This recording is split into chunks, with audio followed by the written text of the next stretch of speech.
The dust came first, a churning wall of ochre that swallowed the sky and choked the sun.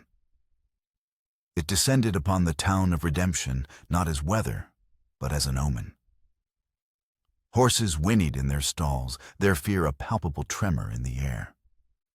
Shopkeepers wrestled with rattling shutters, their curses lost to the rising shriek of the wind. Inside the Redemption Bank and Trust, a young teller named Elias traced the rim of a water-stained ledger, trying to ignore the grit already settling on the page. The air grew thick, heavy with the smell of dry earth, and something else, a metallic tang of dread that coiled in the pit of his stomach. The batwing doors slammed open, not with the wind, but with the force of two figures bursting through the swirling dust. They were specters in long coats, their faces obscured by bandanas. One was tall and broad, moving with a brutish economy of motion. The other, slighter but quicker, held a pistol with a steadiness that bespoke a cold and practiced violence. This was Otis Eero. "Nobody moves," Otis's voice cut through the gale sharp and clear. It was a voice that didn't need to shout to command fear. It was edged with a casual cruelty that promised consequence. Elias froze his quill, hovering over the paper. Mr. Abernathy, the bank manager, a portly man with a kind face and thinning hair, stepped forward, his hands raised in a placating gesture. "Now, gentlemen, there's no need for this. Whatever you want, we can." The taller man backhanded him across the face, sending him stumbling into a desk. He said, "Don't move, the brute." Grunted, his voice a low rumble. Otis glided past him, his eyes cold, dark chips of slate scanning the room. They settled on Elias and then on the vault behind him. "Open it, boy." Elias's hands trembled so violently he could barely stand. He fumbled with the keys, his gaze darting to Mr. Abernathy, who was now being held at gunpoint by the large man. Beside him, Abernathy's wife Clara, who'd come in to deliver her husband's lunch, let out a soft, terrified whimper. The vault door swung open with a groan. Otis gestured with his pistol. "The bags, now." Elias and another teller scrambled to fill canvas sacks with banknotes and coin. And the metallic clink of silver dollars, a frantic counterpoint to the howling wind outside. Otis stood over them, impassive, a predator watching its prey. When the bags were full, he took them, his movements unhurried. He was in complete control. Mr. Abernathy, his lips split and bleeding, found a sliver of courage. "You have what you want. Please, just leave. Don't hurt anyone." Otis paused at the door, turning slowly. A thin smile played on his lips, visible even beneath the bandana. He looked at Mr. Abernathy, then at Clara, his gaze lingering on her with an unnerving intensity. "Hurt," he mused, the word tasting like a private joke. He stepped back toward the manager. "This ain't about hurt, old man. This is about balancing the books." He raised his pistol. The blast was deafening in the enclosed space, a cannon shot that echoed off the marble floor. Mr. Abernathy crumpled, a look of stunned disbelief on his face, a dark bloom spreading across his starched white shirt. Clara screamed, a raw, primal sound of a world shattering. Otis showed no reaction. He simply holstered his weapon. As his partner shoved Clara aside to get to the door, a single glove, its leather stained dark with sweat and grime, but adorned with a unique polished silver button at the cuff, slipped from his belt and fell unnoticed to the floor. They vanished back into the storm as quickly as they had appeared, leaving behind a silence broken only by Clara Abernathy's ragged sobs and the relentless moan of the wind. Minutes later, Jacob Thorne rode into what was left of the day. He'd come for salt and flour, a necessary trip that tore him from the solitude of his ridge. He tied his horse Hooper to the rail, his face weathered, and grim a map of sorrows etched into the lines around his eyes. The town was in chaos, men shouting, women weeping. The dust storm was beginning to recede, leaving a wounded, hazy light over everything. He saw the commotion outside the bank and felt a familiar cold dread. He pushed his way through the small crowd and stepped inside. The scene hit him like a physical blow. The smell of gunpowder and blood hung thick in the air. He saw Elias, the young teller, slumped against a wall, white-faced and shaking. But it was Clara who drew his gaze. She was kneeling beside her husband, her hands pressed to his chest, as if she could somehow hold his life inside him. Jacob knew her well. Clara had been Miriam's dearest friend, the one who had sat with her through the long, quiet nights of her sickness, her presence a small beacon in the crushing darkness of Jacob's grief. He knelt beside her, his own heart a cold, heavy stone in his chest.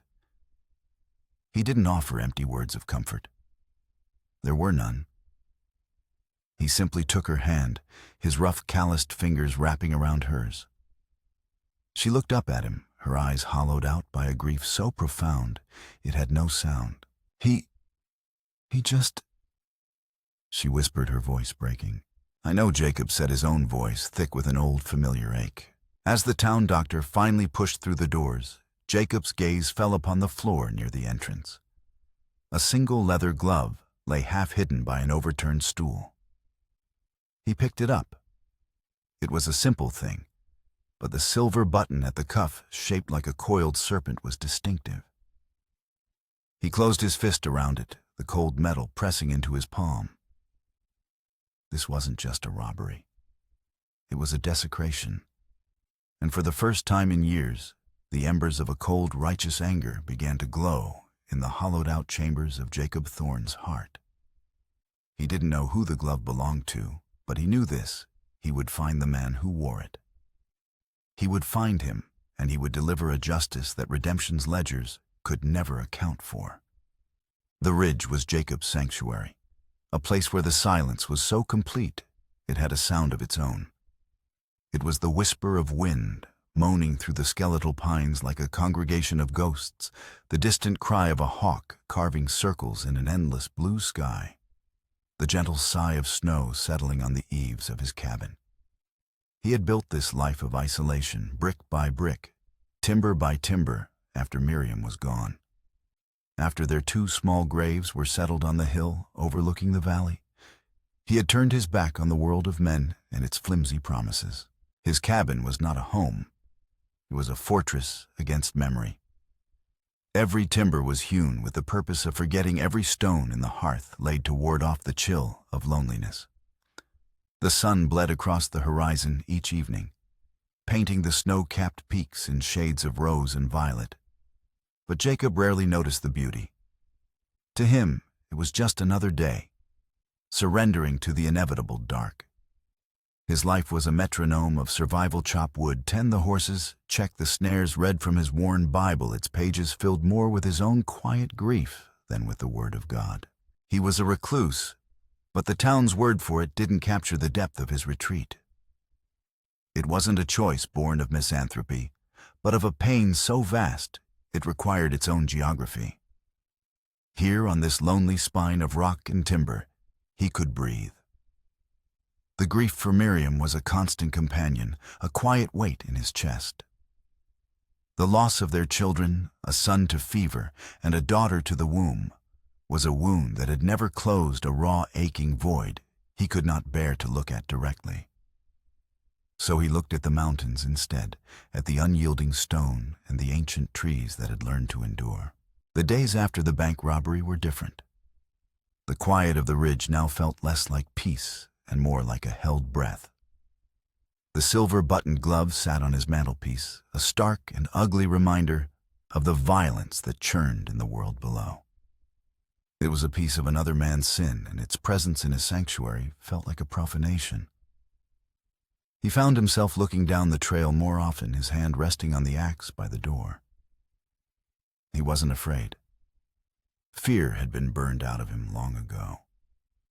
What he felt was something else, something colder and sharper, a sense of purpose unwelcome but undeniable.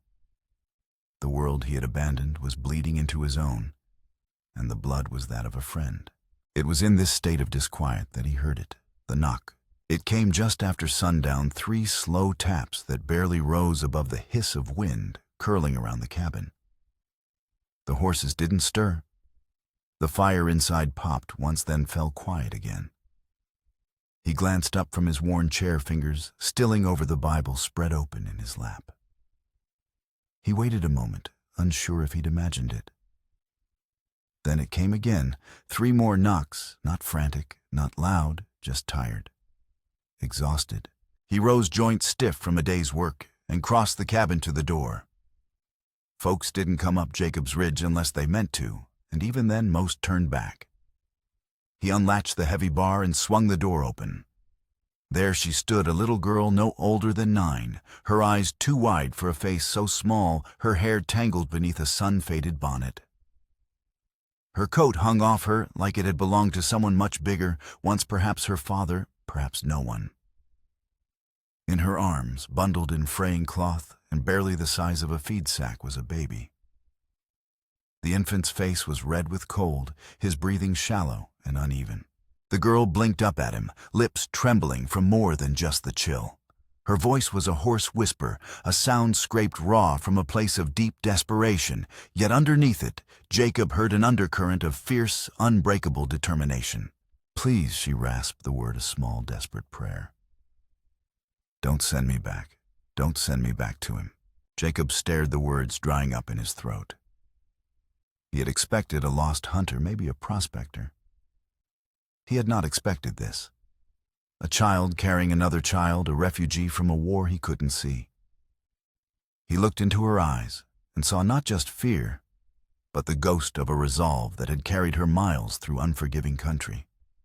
He saw the same look Miriam had worn in her final days, a refusal to break even as everything was breaking around her. He stepped aside without thinking. "Trouble finds this door more than it ought," he said, his voice gruff from disuse. "Get in before it follows you." She didn't hesitate. She shuffled past him, her boots soaked and her legs shaking beneath her. The baby whimpered once, a thin, weak sound that pierced the cold air. Jacob closed the door behind them, sealing out the wind, and turned to see her sinking to her knees by the fire. She sat the baby in her lap, unwrapping the layers of cloth as gently as if she were handling spun glass. He fetched a thick wool blanket from the foot of his bed and draped it over her shoulders. He knelt beside her, careful not to crowd her. "What's your name?" "Macy," she whispered, her gaze fixed on the flames. "This is Jonah. He's 3 months. Jacob reached out slowly, his hands rough but steady, and touched the baby's cheek. It was cold, dangerously so, but there was a faint flush of pink beneath the skin. "You walked here?" he asked, his voice low. Macy nodded, not looking at him. "From where?" Her jaw clenched. "South Trail, past Dead Mule Creek." Jacob swore under his breath, not in profanity, but in sheer disbelief. That was 20 miles of rough country, some of it. Nothing but switchbacks and frozen stone. No way a girl and a baby made that trek alone in this cold. "No one came with you?" She shook her head, her eyes still locked on the fire. "He passed out drunk. So I took Jonah and I ran." Jacob sat back, trying to make sense of it. "Who is he?" Macy's lips pressed into a hard white line. She didn't answer. The silence was an answer in itself, one filled with a darkness he didn't need to see to understand. He stood and went to the stove, ladling hot stew into 2 bowls. He set them on the table, then brought one to the girl. "Eat." She hesitated, her eyes flicking from the bowl to his face, searching for a price, a condition. Jacob didn't flinch. His face was a mask of stone, but his eyes held something else, a deep and weary kindness. "I don't want nothing from you," he said simply. "Just eat. Get warm." She took the bowl and began to eat in small, desperate spoonfuls. She fed Jonah next, dipping a corner of a clean rag into the warm broth and pressing it gently to the baby's lips. Jacob watched them in silence. He'd seen hardship before, widows lost on the road, boys running from the war farmers driven off their land by drought and bankers. But he had never seen anything like this. A child carrying another child across a frozen ridge, fleeing a monster he couldn't yet name. When Macy had eaten her fill, she slumped against the hearth, her body finally surrendering to an exhaustion so profound it was a wonder she was still conscious. Jonah had fallen asleep, his breathing now slow and even in the radiating warmth of the fire. Jacob gathered them both, gently lifting the girl with one arm and the baby with the other. She didn't resist. She was limp, a fragile weight in his arms. He laid them in his bed and covered them with every blanket he owned. He took the chair for himself that night, the silver-buttoned glove on the mantel catching the firelight. He stared into the flames, his jaw tight. He hadn't spoken to another soul in almost a year, not since Miriam died. He had built these walls to keep the world out, to keep his pain in. And now, the world had knocked. It had come in the form of a broken, brave girl and a helpless infant. And Jacob knew with a certainty that chilled him to the bone that the monster she was running from would not be far behind. His isolation was over. Another battle had begun. The storm didn't ease for 3 days. Wind battered the cabin with fists of ice and snow howling through the valley like something wild and unchained. The ridge trail disappeared beneath drifts higher than Macy's shoulders, and the pines groaned beneath their frozen weight. But inside the cabin, a different kind of quiet took hold, warmer, slower, tentative. Jacob Thorne found his rigid, solitary rhythm broken, replaced by the small, unpredictable sounds of new life. The soft gurgle of a waking baby, the quiet shuffle of a girl's worn boots on the floorboards, the low hum of a forgotten lullaby. Macy took to rising early, often before Jacob. She tended to Jonah with a fierce maternal focus that belied her years. She tidied the hearth-swept ash from the floor-folded blankets no one asked her to fold. At first, Jacob tried to wave her off, told her to rest, said she didn't owe him chores. But she kept doing them anyway. It wasn't servitude. It was a quiet reclamation of control. In a world where everything had been taken from her, the simple act of creating order was an act of defiance. Jacob understood. He knew what it meant to keep your hands busy when the past was clawing at your mind. He began to teach her small things, his words sparse but clear. How to stoke the fire without choking it with green wood. How to properly hold a knife when chopping carrots, keeping her fingers curled away from the blade. How to mend a rip in Jonah's blanket with small, even stitches that wouldn't pucker the cloth. She was a quick study with sharp eyes and a stubborn streak that reminded him painfully of Miriam. Jonah, swaddled in the warmth of the cabin, began to thrive. The raw red chill left his cheeks, replaced by a healthy pink. His weak cries turned into stronger coos. He'd kick his legs with a surprising energy, his clumsy fists batting at the shadows dancing on the rafters. Macy watched him with a constant simmering fear, the kind only a mother should carry, the terror of losing the one good thing you have left. Jacob tried to piece together her story without pushing. One afternoon, as he stirred a pot of stew on the stove, he asked, "How long since you ate regular?" Macy, who was gently cleaning Jonah with a warm, damp cloth, just shrugged. "Don't know. We mostly got scraps. Sometimes he'd bring bread from the tavern if he remembered. Mostly I just fed Jonah first and hoped there was something left." The words were delivered without self-pity, a simple statement of fact that stung Jacob more than any accusation could have. He stirred the pot harder. "You ever known your mom and pa?" She looked up, her expression distant. "Mama died birthing Jonah. I remember her singing sometimes. Not much more. Pa got sick when I was 6. A fever took him in 2 days. Jacob nodded grimly. Life out here had a cruel way of orphaning children.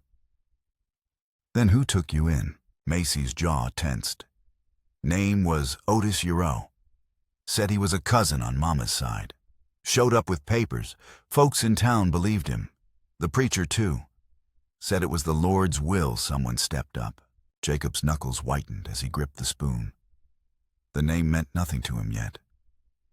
"But he hurt you." Macy didn't answer. She didn't have to. The silence in the cabin filled with a meaning heavier than words could hold. The next day, Jacob rode into redemption.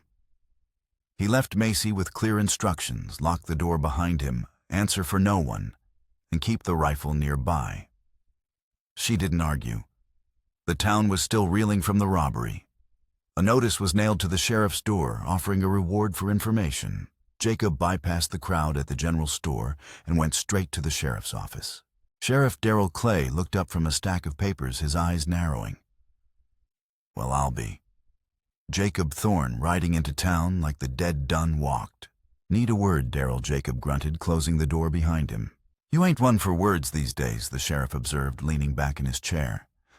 "This one's important." Jacob laid the silver-buttoned glove on the desk. "I found this at the bank." "After?" Darrell's eyes sharpened. He picked it up, turning it over. A coiled serpent. Never seen one like it. "There's more," Jacob said. He told Darrell about Macy and Jonah, about the name Otis Iro. Darrell scratched his beard, his expression darkening. "Otis Iro. Drinks hard. Got a claim out past Dead Mule Creek, though I hear it's dry. Comes into town every few weeks smelling like rot and bragging about money he don't got. And he's got a new partner. Big fella. Mean-looking." Darrell looked from the glove to Jacob.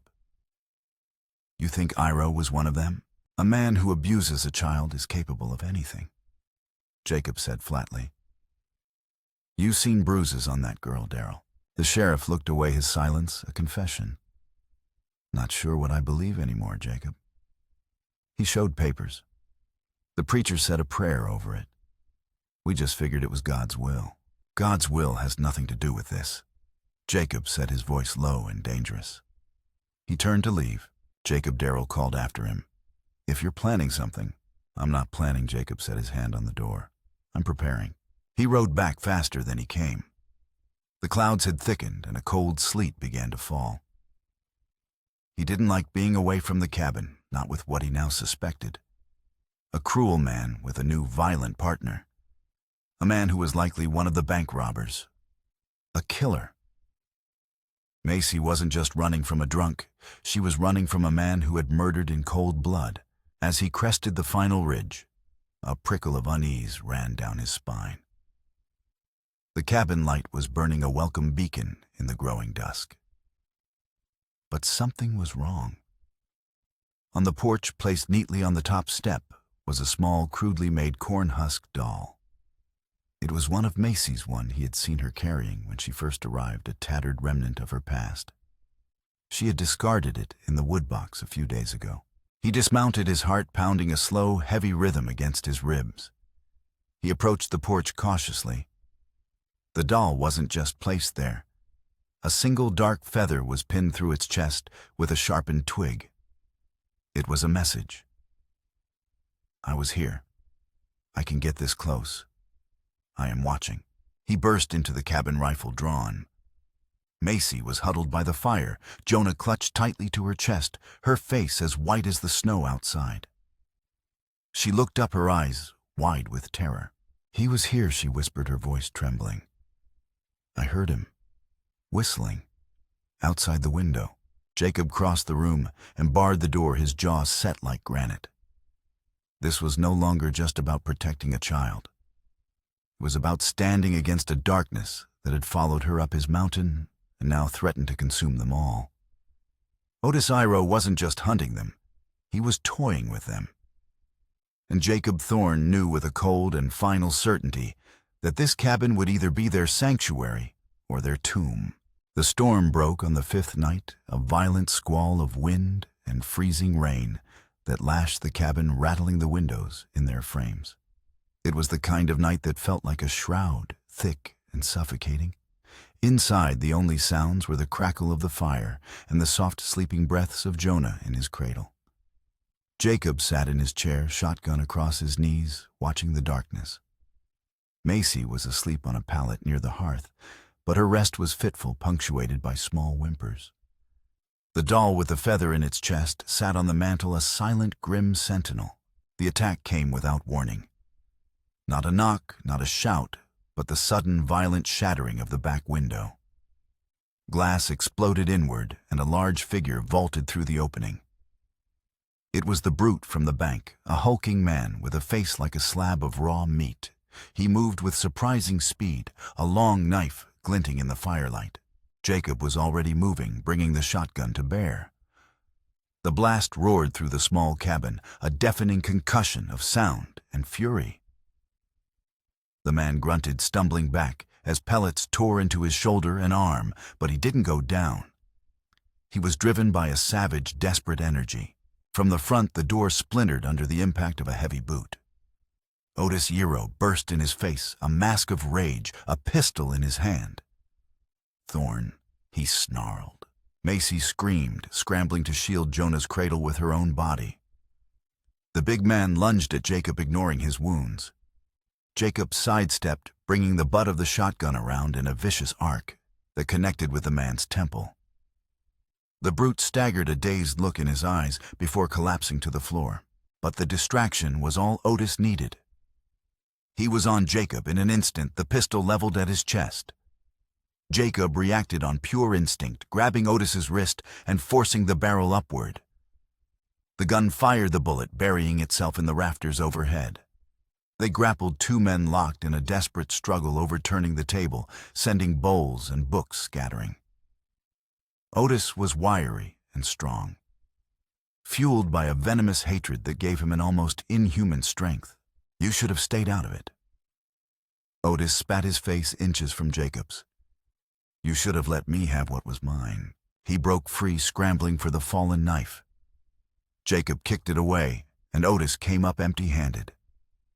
He glanced wildly around the room, his eyes falling on Macy, who was now on her feet, the small .22 rifle Jacob had taught her to use, clutched in her hands, its barrel trembling. Otis's lips curled into a sneer. He backed away from Jacob, his hands raised as if in surrender, but his eyes were fixed on the old man, glittering with a triumphant malice. He was cornered, but he had one last card to play. "You think you're her savior, don't you, old man?" He taunted, his voice dripping with poison. "You think this is about a runaway girl?" He let out a short, sharp laugh that held no humor. "My name isn't Iro. It's Blackwood. Otis Blackwood." The name hit Jacob like a physical blow. Blackwood, a name from a past that he had tried to bury, a ghost from his father's world. "My father was a farmer," Otis continued, his voice rising with a long, simmering rage. "A good man. Worked his fingers to the bone on a plot of land not fit for snakes. And your father, the great and righteous Judge Thorn, he took it all away. A crooked land deal, a few whispered lies from a rich man, and a gavel that fell like God's own judgment." Jacob stared, his mind reeling. He remembered the stories, the whispers around town. The Blackwood case. A farmer who had lost everything, who had been found hanging in his own barn a week after the verdict. "He killed himself because of your father." Otis hissed, his eyes burning with a generational hatred. "Left me and my mother with nothing but dust and shame. We starved. We begged. And all the while the Thorns lived like kings on their hill." He took a step toward Jacob, his voice dropping to a conspiratorial whisper. "I didn't come for the girl, Thorn. I came for you. I came for a Thorn. She was just the key to your door." The revelation hung in the air, more shocking than any gunshot. This wasn't a rescue. It was an execution. Macy was not the prize. She was the bait. And Jacob was not a protector. He was the target of a vendetta, the inheritor of a sin he never knew his family had committed. The wounded partner on the floor began to stir, groaning. Otis glanced at him, then back at Jacob, his moment of triumph fading as the reality of his position set in. He made a break for the shattered window. "This isn't over, Thorn," he screamed as he scrambled out into the storm. "The sins of the father will be answered for." The big man, clutching his bleeding shoulders, staggered to his feet and followed his leader out into the raging night, disappearing into the darkness. Silence descended upon the cabin, broken only by the howling wind and the terrified sobs of Jonah. Jacob stood frozen, the shotgun hanging limp in his hand. He looked at Macy, whose face was a canvas of confusion and horror. The entire conflict had been reframed. The monster wasn't just a man named Otis. It was a ghost named Blackwood. And the sanctuary he had built on this ridge was now the epicenter of a curse, a place where the debts of the past had finally come to collect. The aftermath of the revelation was a silence deeper and colder than the storm outside. Jacob felt as if the floor had fallen away beneath him, leaving him suspended over a chasm of his family's past. He was no longer just a man defending his home. He was a symbol, the last living remnant of a name that had destroyed another family. The weight of that inherited guilt settled on his shoulders, a burden far heavier than his own grief. He looked at the wreckage of his cabin, the shattered glass, the overturned furniture, and saw it as a metaphor for his life. A carefully constructed piece, torn apart by a violence he hadn't seen coming. Macy, her face pale, finally broke the silence. What did he mean? Your father? Jacob sank into his chair, the shotgun resting against his knees. He felt 100 years old. My father was a circuit judge, he said, his voice hollow. He presided over this territory for 30 years. He was a hard man, but I always believed him to be a just one. He looked at the fire, but saw only the ghost of his father's stern face. The Blackwood case. I was just a boy. I remember hearing whispers. A land dispute. My father ruled against a farmer named Blackwood. The man lost everything, and he killed himself. Macy asked, her voice barely a whisper. Jacob nodded slowly. That's what Otis said. I never knew. He closed his eyes, the shame a bitter taste in his mouth. He was protecting this girl from a monster his own blood had helped create. The irony was a cruel, sharp blade twisting in his gut. The following morning, as a weak sun tried to pierce the gloom, Sheriff Darrell Clay rode up the trail, his face grim. He'd heard the gunshots echoing down the valley. He took in the scene at the cabin, the boarded-up window, the bloodstains on the floor, and listened as Jacob recounted the night's events, including Otis's true identity. Darrell swore under his breath. Otis Blackwood. That changes things. We always thought he was just small-time scum. But the Blackwoods, that's an old anger. I've heard stories. They say after the father died, the mother took Otis and joined up with a clan of outlaws over in the territories. People who live by their own laws, who settle their own scores. He looked at Jacob, his eyes full of a new concern. This isn't just about one man anymore, Jacob. A man like Blackwood, one raised on a diet of vengeance, he doesn't work alone. He'll have connections. Powerful ones. The man with him wasn't just a partner. He was likely the first of many. The real danger isn't Otis himself. It's the network he's a part of. The threat had just grown tenfold. They weren't fighting a lone wolf. They were facing a pack. Jacob and Macy were no longer just hiding. They were under siege from a past that was far more organized and ruthless than they could have imagined. This new obstacle tested them in a different way. The fight was no longer just about fortification and survival. It was about intelligence. Jacob, shaken from his guilt-ridden stupor by the sheriff's warning, knew they had to get ahead of Blackwood. He and Macy began to work together, not just as protector and protected, but as partners.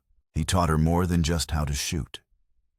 He showed her how to track, how to read the subtle signs of the forest, a broken twig, a disturbed patch of leaves, and the flight pattern of birds. She, in turn, used her memory of Otis, providing Jacob with details about his habits, his fears, his tendencies.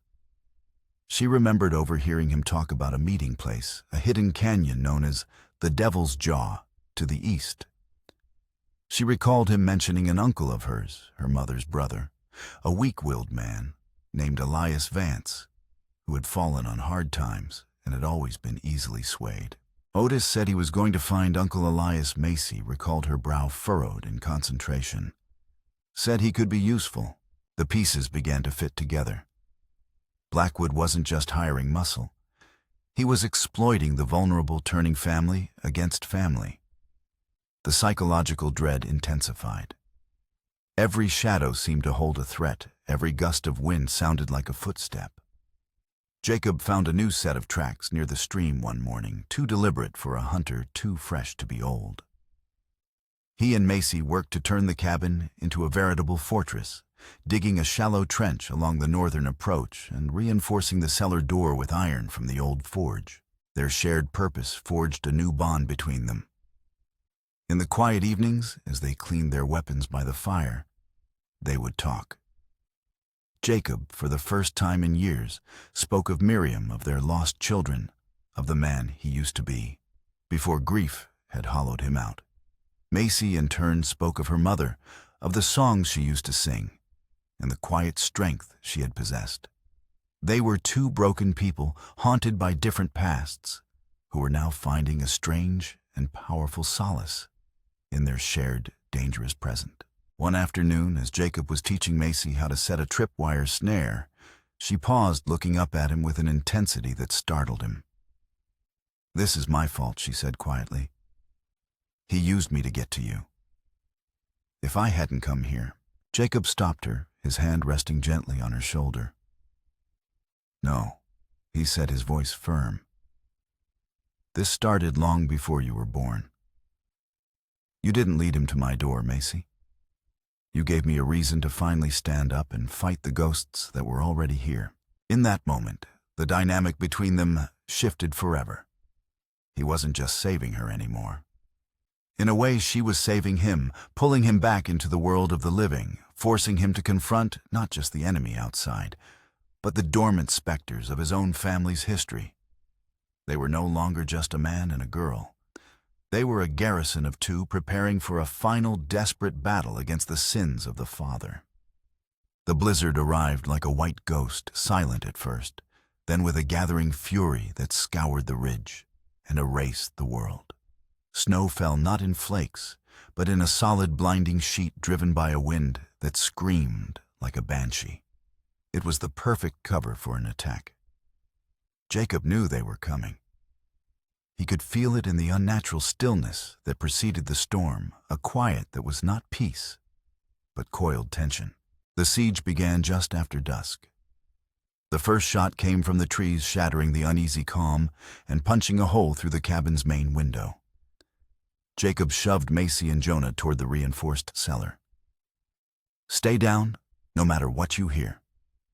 He commanded, his face a grim mask in the flickering lantern light. He took his position by the narrow slit he'd carved in the opposite wall, his rifle ready. He could see them now, 4 figures moving like phantoms through the swirling snow. One was the big man, his arm in a sling but a shotgun in his good hand. 2 others were strangers, hard-faced men wrapped in oilskins. And leading them, moving with a predator's confidence, was Otis Blackwood. Thorne Blackwood's voice was swallowed by the wind, but the hatred in it carried clear. "Your family's debt is due? Come out and pay it like a man." Jacob didn't answer. He waited, his breathing slow and steady. A second shot splintered the wood near his head. They were trying to draw him out, to force him into a mistake. The fight became a deadly dance of shadows and snow. Jacob fired sparingly, his shots precise, aimed to wound, to slow them down. One of the strangers went down with a cry, clutching his leg. The others scattered, using the trees and rocks for cover. The blizzard was both an enemy and an ally, its blinding fury making a clear shot nearly impossible for either side. The cold was a weapon in itself, seeping into the cabin, numbing his fingers. Hours passed. The blizzard raged on, and the assault became a patient, grinding war of attrition. During a lull in the shooting, Blackwood's voice rose again, this time, with a new chilling revelation, meant to break them from the inside. "Macy," he bellowed, his voice carrying over the howl of the wind. "You want to know who my partner is, The one I brought to help settle this. Ask your Uncle Elias, your mother's own brother."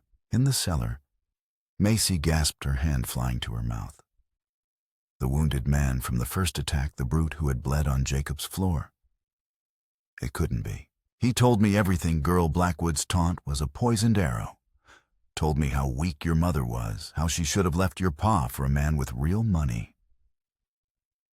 He was happy to sell you out for a share of what I'm owed. Blood means nothing when there's gold on the table. This secondary twist was a devastating blow, far more crippling than any bullet. It wasn't just a stranger who had betrayed her. It was her own family. The man whose name she carried, whose blood ran in her veins, had sold her to her tormentor. The foundation of her world, already fractured, crumbled completely. The revelation fueled a new fire in Jacob. This was no longer about his father's sins. This was about pure, unadulterated evil. He saw one of the men trying to circle around to the back of the cabin and fired. The man fell silent and still in the snow. 2 down, but Blackwood was relentless. He and the brute, her uncle, now concentrated their fire on the front door, trying to splinter it from its hinges. Inside the cellar, Macy's shock was hardening into a cold, diamond-hard resolve. She would not be a victim. She would not let her uncle's betrayal be the final word. She crept up the cellar stairs, the small revolver Jacob had given her clutched in her hand. The front door was beginning to give way. Jacob was reloading his back to the door, his focus on the remaining threat from the window. The door burst inward with a crash of splintered wood. Her uncle, the brute Elias Vance, lunged through the opening, his face a contorted mask of greed and desperation. He saw Jacob and raised his shotgun, but before he could fire, a small, sharp crack echoed in the room. Elias froze a look of surprise on his face.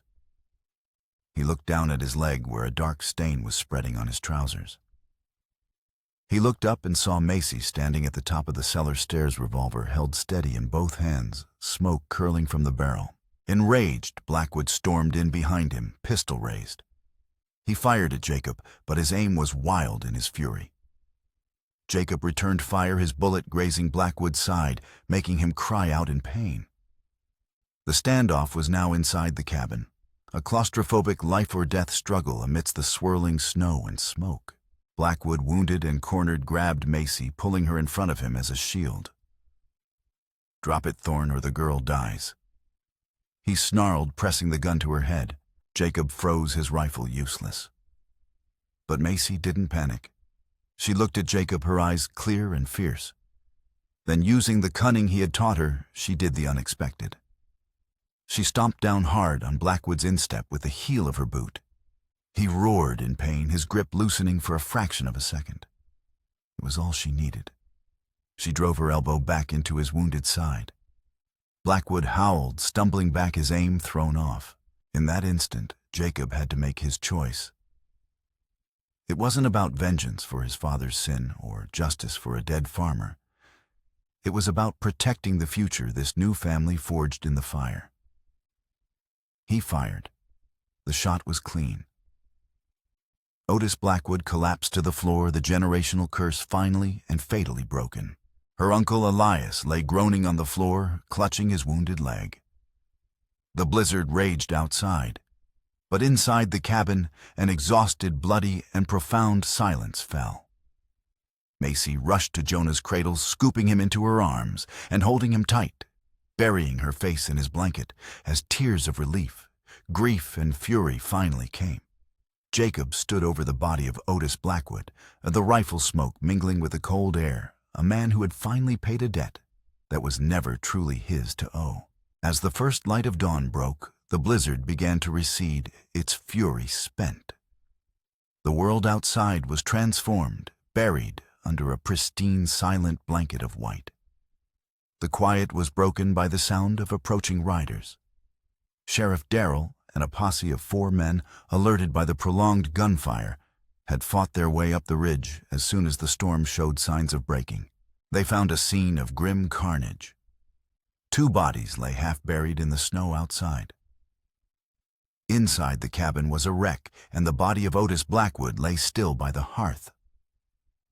Elias Vance was bound and nursing his leg, his face a miserable portrait of shame and pain. Darrell took it all in with a weary sigh, his gaze settling on Jacob and Macy, who were huddled by the fire, Jonah sleeping soundly in a makeshift sling on Macy's chest. "It's over," Jacob, Darrell said quietly. "It's finally over." The falling action began as the lawmen took charge, hauling the bodies away on a makeshift sled and taking Elias Vance into custody. As they prepared to leave, Macy approached her uncle one last time.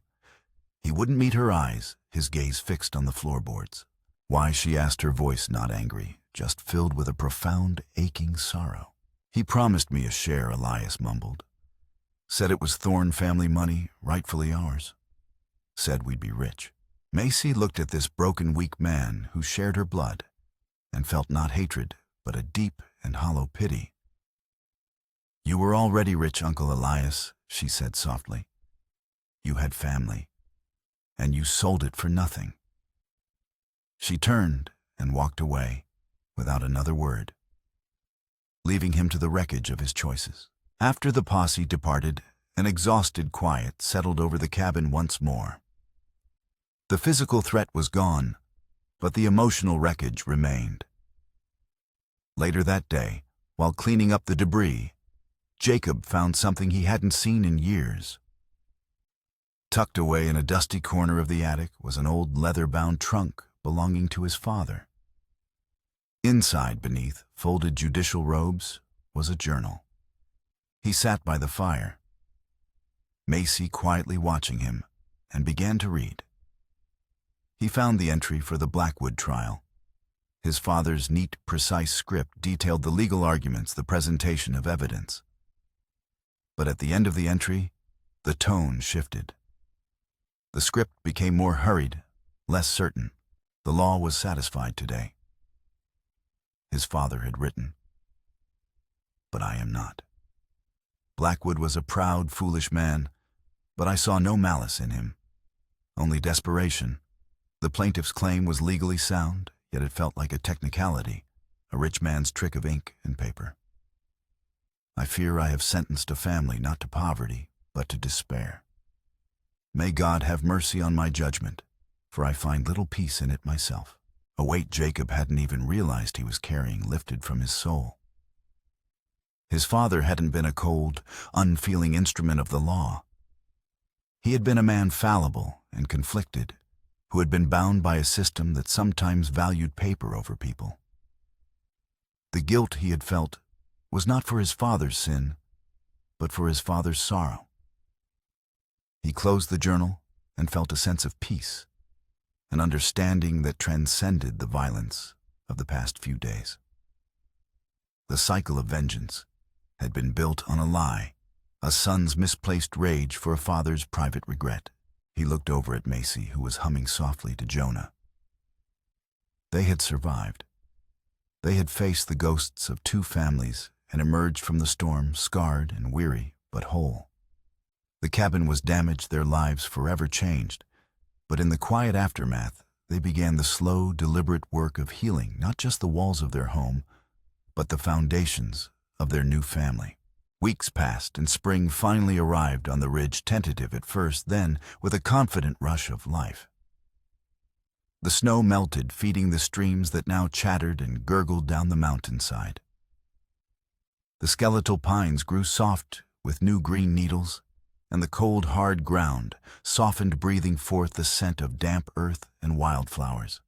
Life had returned to a quiet rhythm, but it was a new earned peace, tempered and made stronger by the fire it had endured.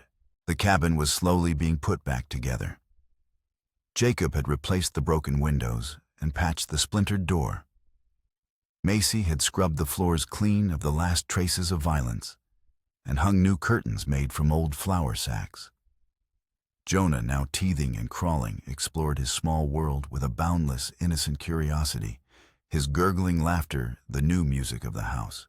One warm afternoon, they were all outside in the garden patch behind the cabin. Jacob turned the rich soil with a spade, his movement steady and strong. Macy followed behind him, dropping seeds into the furrows, while Jonah sat on a blanket, happily batting at a dandelion. Jacob stopped his work and went back into the cabin. He returned a moment later carrying two objects. One was a small dormant sapling he'd found growing at the edge of the woods. The other was an old polished wood gavel, his father's. It was the symbol of the Thorn legacy of law and judgment, the very instrument that had, however, unintentionally set the tragic story of Otis Blackwood in motion. He walked to the center of the garden and dug a deep hole. He took the gavel, held it for a long moment, then placed it at the bottom. He then carefully set the sapling on top of it, its roots covering the symbol of the past. He began to fill the hole, burying the gavel and the legacy it represented beneath the promise of new life. It was a quiet, symbolic act, a conscious choice to let go of a history written in judgment, and to begin growing a new one rooted in love and protection. Macy watched him, her eyes shining. When he was finished, she came and stood beside him, looking at the small, hopeful tree. "What kind is it?" she asked. "Oak," Jacob said. "It'll grow slow, but it'll grow strong. Its roots will run deep." They stood there in silence for a time, the warm sun on their faces. The past was buried. The future was planted. They were no longer just survivors. They were founders. Macy looked up at Jacob, her expression soft and certain. "Would it be all right," she asked, her voice gentle, "if I called you Pa?" Jacob's breath caught in his throat. He looked down at this girl who had come to his door, broken and brave, who had fought beside him and had become the fierce, loving heart of his home. He felt a warmth spread through his chest, a profound sense of grace he thought he had lost forever. He couldn't speak, so he just nodded, a slow, solemn movement. Then a rough, genuine smile touched his lips for the first time in years. "I'd be honored," he finally managed to say, his voice thick with emotion. Jonah gurgled happily from his blanket, reaching a chubby hand toward the new tree. And on that ridge, in a cabin that had once been a fortress of grief, a family took root. A year later, a traveling photographer named Silas Kane guided his mule up the winding trail to Thorn's Ridge. He had heard tales in redemption of the reclusive man and the family he had taken in a story that had already softened into local legend. He found them not in the cabin, but out in the garden, which was now thriving with corn squash and beans. The oak sapling had grown its leaves a vibrant green in the afternoon sun.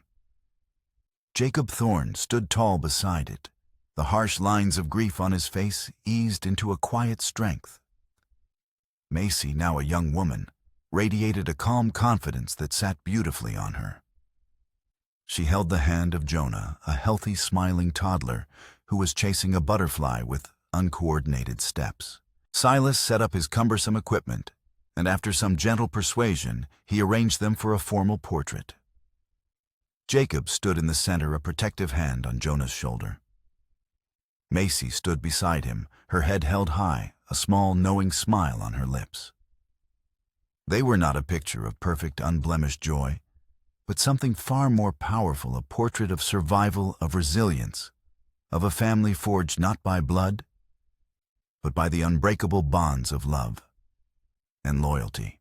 As Silas disappeared under the black cloth to capture the image he saw in his lens, not just three people, but a testament. A story of how a broken man, a brave girl, and a helpless baby, brought together by violence and fear, had found in each other the grace to heal, to rebuild, and to create a home on a lonely stretch of land that they now simply called their own. The flash of powder captured the moment, freezing it in time, an indelible stamp of their happiness, a complete and satisfying conclusion to their long journey out of the dark